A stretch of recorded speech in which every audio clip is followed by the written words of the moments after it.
किसानों को बड़ी चिंता हो रही थी क्योंकि लगातार मौसम ख़राब हो रहा था और मज़दूर भी नहीं मिल रहे थे। मजदूरी भी बहुत बढ़ गई थी, जिससे फसल निकालने की लागत बहुत बढ़ चुकी थी। लेकिन जैसे ही धमांदरी क्षेत्र में कंबाइन हार्वेस्टर मशीन आई तो लोगों ने इस कार्य को देखा और बहुत प्रशंसा की कि कई दिनों का कार्य जो है कुछ ही घंटों में करके ये मशीन चली गई। और ये मशीन कैसे कार्य करती है ये भी मैं बताऊंगा आपको। और ये अभी यहाँ से गेहूँ निकाल लिया गया है और स्ट्रॉ रीपर के द्वारा बाद में इससे भूसा भी तैयार कर लिया जाएगा। तो किसान की लागत जो है बहुत कम हो गई है। नहीं तो फसल के समय मज़दूर नहीं मिलते हैं तो और मजदूरी भी ज़्यादा पड़ती है, तो इसलिए ये मशीन किसानों के लिए वरदान साबित हो रही है। ये है धमांदरी गांव। ये कंबाइन हार्वेस्टर मशीन जो कि कई दिनों का कार्य कुछ ही घंटों में कर देती है और से ये कंबाइन हार्वेस्टर मशीन गेहूँ को बालियों से अलग करते हुए ये एक जैसी कटाई करते हुए चलती है।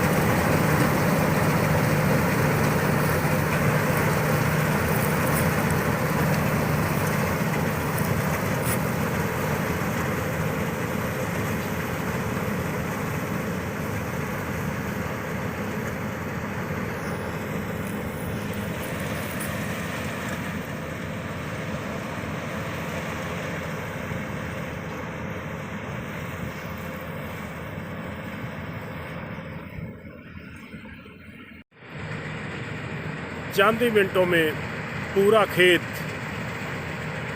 गेहूं का बालियों से अलग कर देती है और बिल्कुल साफ गेहूं, और इसको सीधा ही ट्राली में भर लिया जाता है गेहूं को।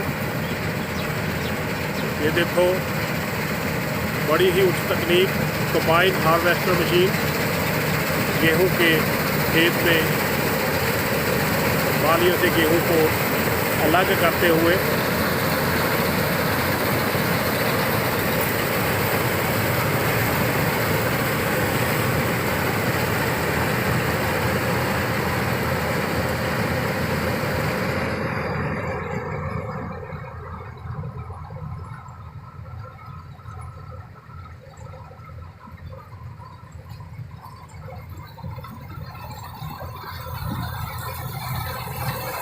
बाद में स्ट्रॉ रीपर के द्वारा भूसा बना लिया जाता है।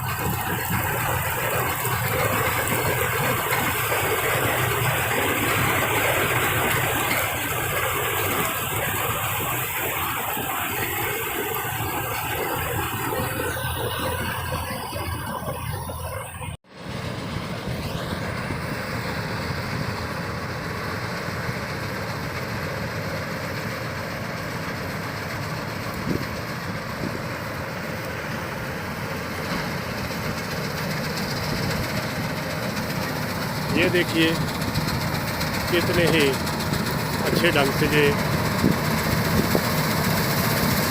बालियों से गेहूं को अलग कर रही है ये मशीन।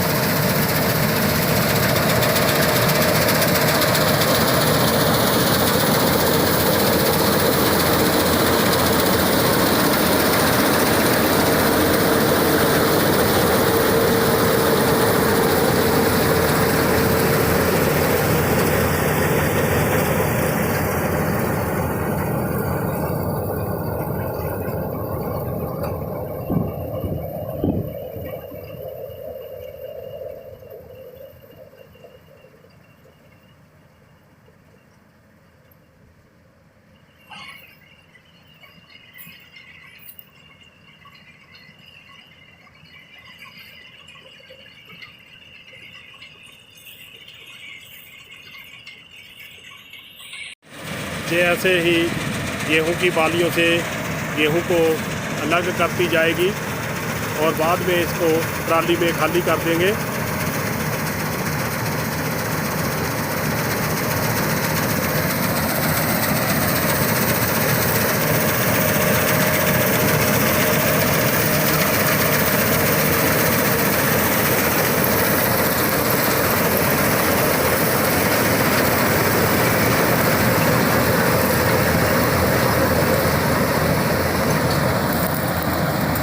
बाद में स्ट्रॉ रीपर के द्वारा जितना भी ये गेहूं का खेत है इसमें से भूसा निकाल लिया जाएगा।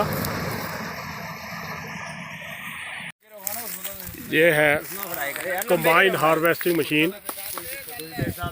कई दिनों का कार्य जो है 1 या 2 घंटे में ही कर देती है और इससे ये ट्रॉली में सीधा ही गेहूं को खाली कर दिया जाता है। यदि ट्रॉली से कम गेहूं होता है तो उसको तरपाल पर ही ढेर लगा लेते हैं, जैसा कि अभी हम आपको बताएंगे। तो हम आपसे जानना चाहेंगे कि इसमें एक कनाल का कितना रुपया लेते हैं? एक कनाल का 300 रुपया लेती है सर। तो ये एक कनाल का 300 रुपया लेते हैं, तो भूसा कैसे अलग होगा? भूसा तो एक ना कटरा आता है, दूसरा ट्रैक्टर के साथ जाता है, उससे भूसा दे दो। अच्छा, स्ट्रॉ रीपर। हाँ जी, हाँ, स्ट्रॉ रीपर बाद में आएगा। हाँ। जो सारा पहले कटाई हो रही है जी। इसकी कटाई करने के बाद ये सारा भूसा जो है बन जाएगा। अभी ये ट्राली से कम है तो ट्रॉली में खाली ना करके इसे सीधा ही तरपाल पर खाली कर लिया जाएगा, नहीं तो ये सीधा ही ट्रालियों में भर देते हैं गेहूं को।